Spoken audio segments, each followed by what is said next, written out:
welcome back. We are going to talk about visual schedules.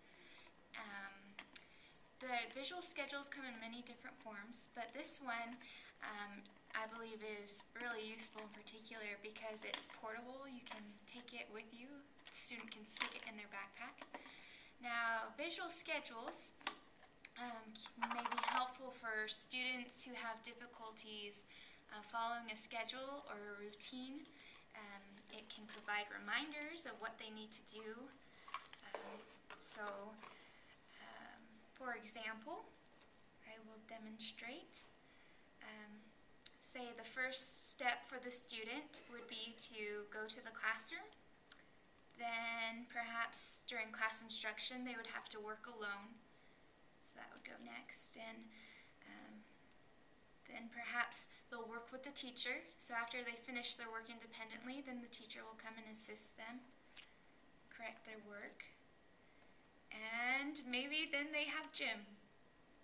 So that's something fun after having to do all that work. And so after the student is finished, something that's motivating is after they finish something on their schedule, they can take it off. They can take it off, and then they can stick it back inside.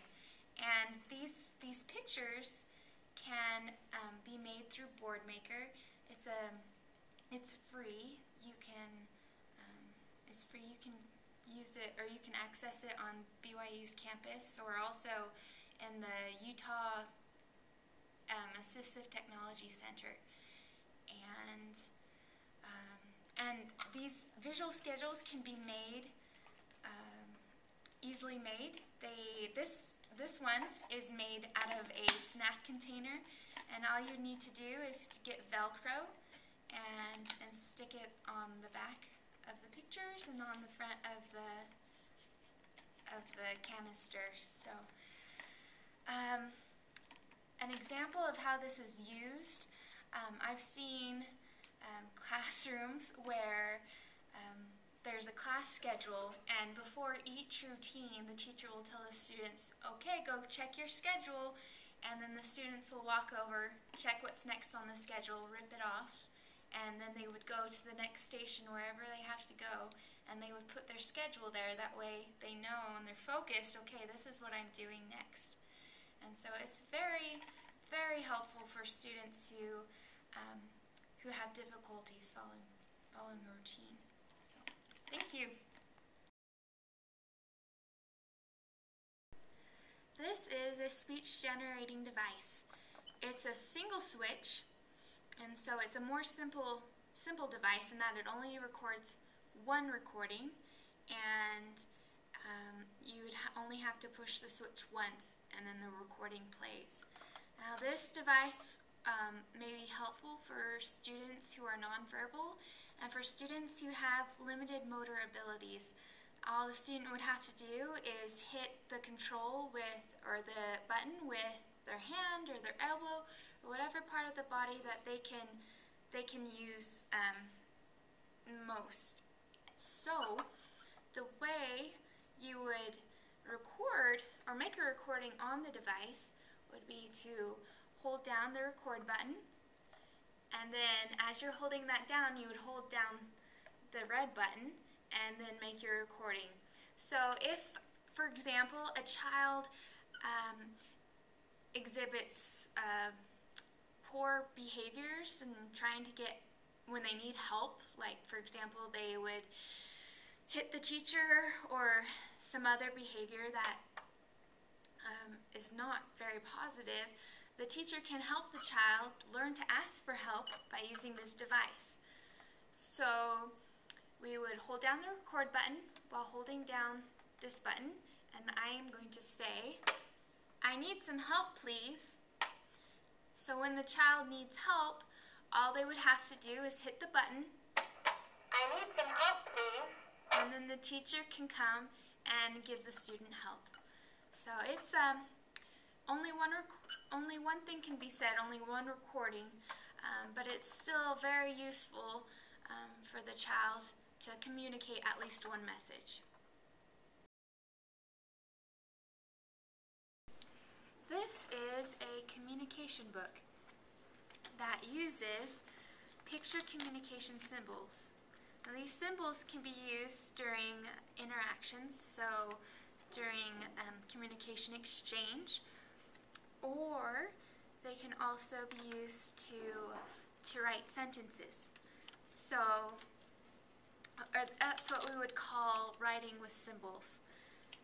Now, this device would be helpful for students who are nonverbal, and students who can recognize and remember symbols and what they mean. So, for example, if a child wants to communicate what they want to eat for snack, they would look through their symbols, and there's a symbol for want, and so the child would place that on their sentence strip, want crackers. And so then after they do that, they could take this off and then hand it to their teacher, and by doing so they would be initiating conversation of what they want for snack. Now, this provides for the student more control over their environment. It also helps promote active participation. Students can participate in discussions with peers. Now, some of these symbols in here are pretty simple, but there are also more advanced symbols. And so as a child learns to use the different symbols to communicate, they can have access to more vocabulary. So for another example, if the child's wanting to communicate with peers, they can do the same thing. If they're playing with toys and they want to ask for a certain toy, they can use the sentence strip. This is the symbol for see toys, and they can ask for the Legos. And by doing so, they can communicate with their peers. So also is very good for the student to have more independence, and is a great starting point to help the child or the individual to become a more independent communicator. I wanted to talk about adapted books. Now, every individual should have the opportunity to read. It's such a special thing to be able to read, and adapted books can make reading accessible to everybody. Now, individuals who have learning disabilities or print disabilities may have difficulty accessing books due to dyslexia, for example, or individuals who have physical disabilities or limitations may have a hard time handling the book. And if that's the case, then books can be adapted to make reading more accessible to those individuals. Now, one adaptation is, it could be very useful for like sticker books, or it could be used for any book. But what you do is you would take images from the story and you would laminate them and put Velcro on the book and also on the picture, the sticker, and you can use those symbols just like picture communication symbols to help the individual read the story. Now, another adaptation that is very helpful if it's difficult to turn pages, for example, is page fluffers. Now, and that can, either you can use sponges or styrofoam may work, and that can help with turning the pages. Another adaptation is creating baggy books, and you can create those yourselves. All you would do is use Ziploc bags, and you would insert pictures or a story using images, and slip those into the Ziploc bags and combine the Ziploc bags with staples or with duct tape, and you've made an adapted book. And another great adaptation is audio recording.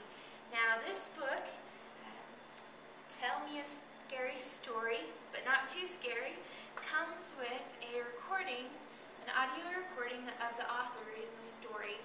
Now the child can read along as they hear the story, and also it could be, I'm sure the author does a great job at making the story very entertaining. Now, if a teacher wants to use adapted books during instruction, the child can use those picture communication symbols that go along with the story, and they can read along either with the class or one-on-one with the teacher. Adapted books are so amazing. They can make reading possible and accessible to all individuals, and that's something very valuable.